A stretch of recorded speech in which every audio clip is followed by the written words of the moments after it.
Salutare tuturor și bine v-am găsit! Așa cum vă spuneam în filmulețul anterior, m-am apucat și am șurubărit în garaj până am adus GS-ul în situația în care îl vedeți și voi acum. Avem aici toate reperele, totul a fost pus încet, încet în ordine, sau cel puțin așa cred eu că este pus în ordine. Avem toate șurupurile puse cât de cât pe categorii, ca să nu le încurcăm, să nu le pierdem. Așa. Deci, am reușit și l-am desfăcut. Ce mă bucur la motocicleta mea este faptul că nu am găsit un ambreiaj uzat. Eu deja am montat noul ambreiaj de la TRV, l-am montat pe volantă. Nu curge absolut nimic, nu curge semeringul de la volantă, nu curge semeringul de palier, nu curge semeringul de la cutie, nu curge nici cel de la cardan, este absolut perfect. Aș vrea să vă arăt discul care a fost pe motocicletă. Într-adevăr este original al lui, este un Sachs. Prezintă o uzură destul de, hai să spun, destul de măricică, dar nu așa exagerată.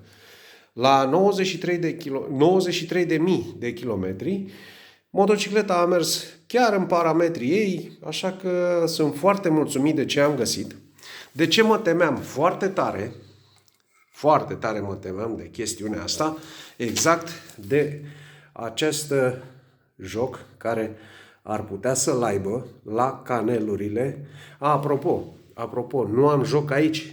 Nu există joc aici. E un lucru extraordinar de bun. Pentru că dacă avem joc aici, rulmentul din interior este terminat. Iar eu mă temeam foarte tare de acest joc aici, unde de multe ori nu se uzează ferodoul ambreiajului, cât se uzează aceste caneluri între ambreiaj și axă. Mă temeam că axa mea va fi distrusă dacă are o uzură mare. Din fericire pentru mine nu are absolut deloc, nu se aude absolut niciun zgomot, și asta înseamnă că este totul perfect.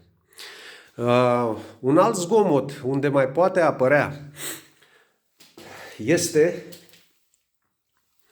tija de la ambreiaj.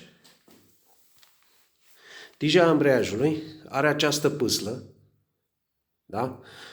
Iar când pâsla se uzează, o să vedem că apare acest zgomot.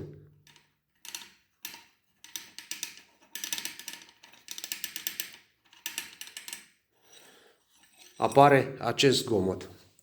Dar am cumpărat și pâsla, o avem aici, este nouă-nouță, o să o înlocuim și pe asta.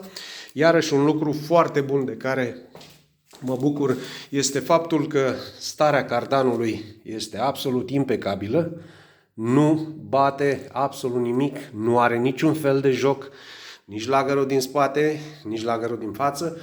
Este foarte, foarte ok. Așa că în continuare o să vin cu cheia de centraj și să continuăm montarea, să-l readucem la viață din nou pe ghelande. Vă pup, o zi plăcută vă doresc, numai bine!